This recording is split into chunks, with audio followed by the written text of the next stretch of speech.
Hi guys, welcome back to my channel. So in today's video I'll be sharing with you my experience slash struggles as an international student. For those who don't know me, my name is Nkasimla Simang and I am a student in Botswana. So without wasting any time, let's get into it. Our number one is job restriction. It's not every job that a foreigner can take in Botswana. There are other jobs that are specifically for Botswana and the other job that Botswana and foreigners can take, and some of those jobs they don't really pay good, so it can be a disadvantage if you are paying your own bills. And number two is culture difference. The culture is totally different from where I'm from.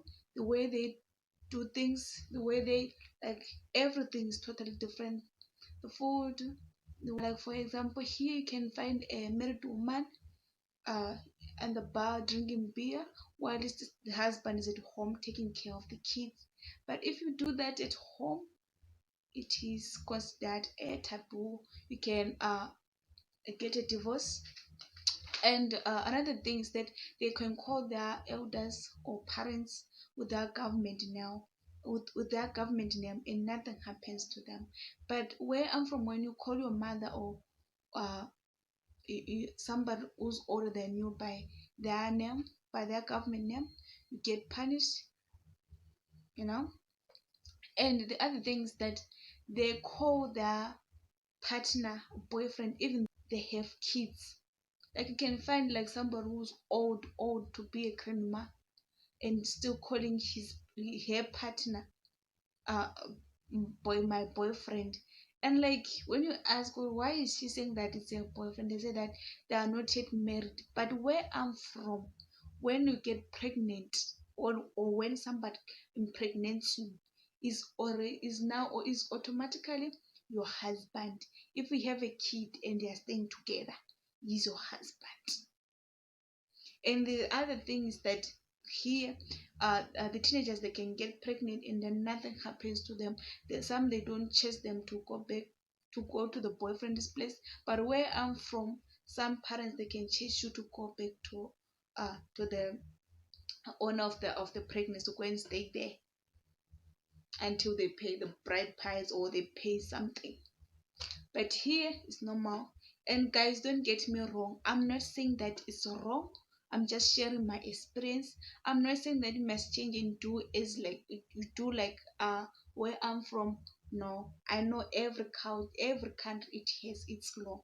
And my grandmother liked to say each and every house it has its law. So I'm not saying that you must change or must do what. I'm just sharing my experience, you know. And and my number three is language barrier. Back at home, I used to speak in Ndebele 24/7, but the time that I came to Botswana, I was forced to speak English because I couldn't understand the the language, which is Setswana. So I was forced to speak English 24/7, and I'm still learning. I'm not yet good in English. I'm still learning, and I'm still learning Setswana as well. So in Setswana, I'm not yet good with pronunciation, but I'm still working on that. I hope one day I will speak Setswana fluently. Number four is difficult in making friends.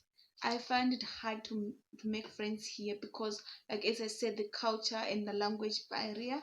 The culture, like where the household I grew up, where we're not allowed to go out or to do some stuff. We're just always in the house, except it's Christmas or New Year, except if it's holiday. But if it's not holiday, yeah, no, we're not allowed to go out. So I'm used to that. So here you can find some of my friends, they drink beer.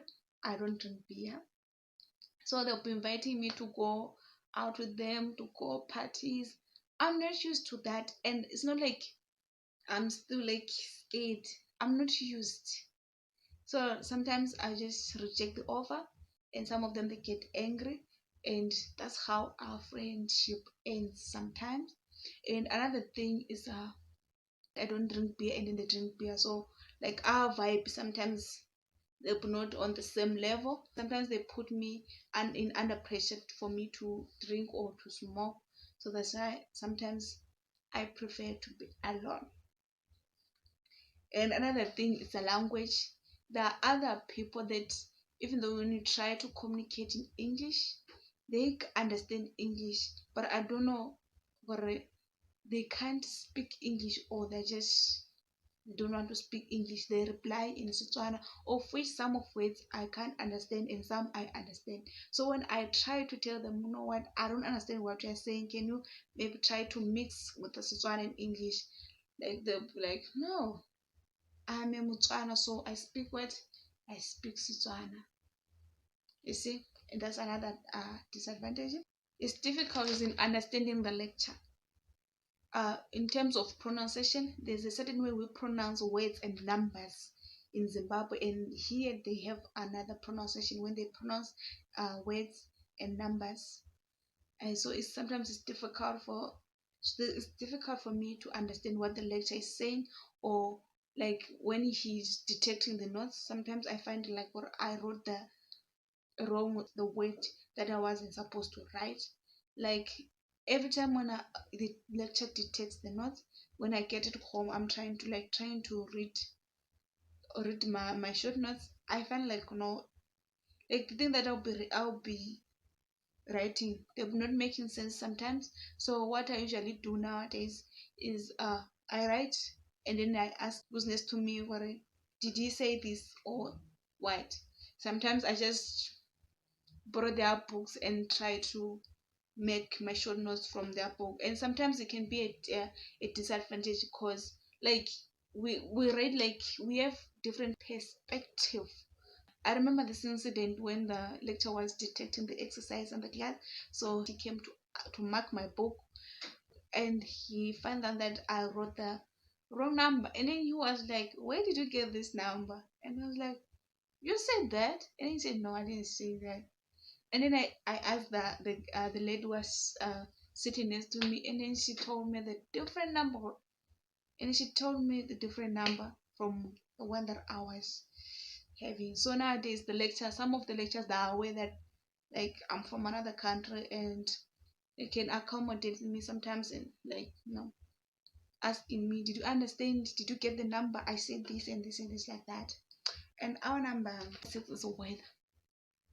Botswana, it's cold during winter, and it's hot during summer. Like I'm still, even right now, I'm still trying to adapt to the weather. It's getting lost. I don't know how many times I got lost here in Botswana.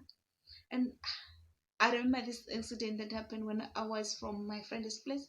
So I took a combi, and I fell asleep in the combi.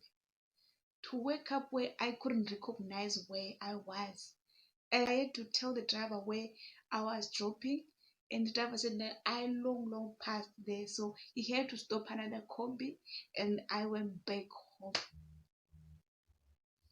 And number 8 is racism.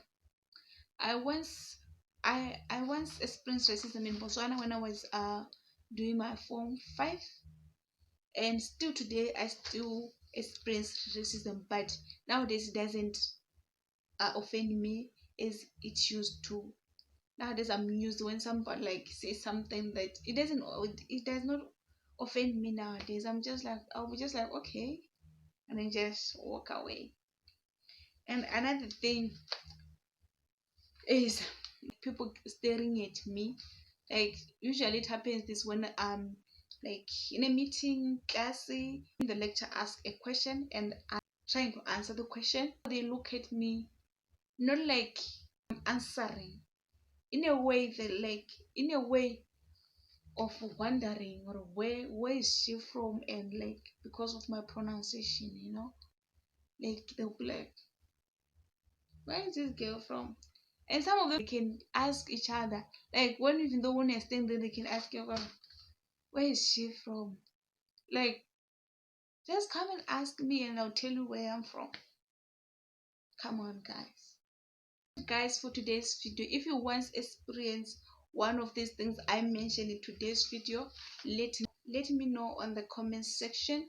Please subscribe, hit that notification bell so that you won't miss any video I'll upload in the future, and don't forget to like, guys. Thank you.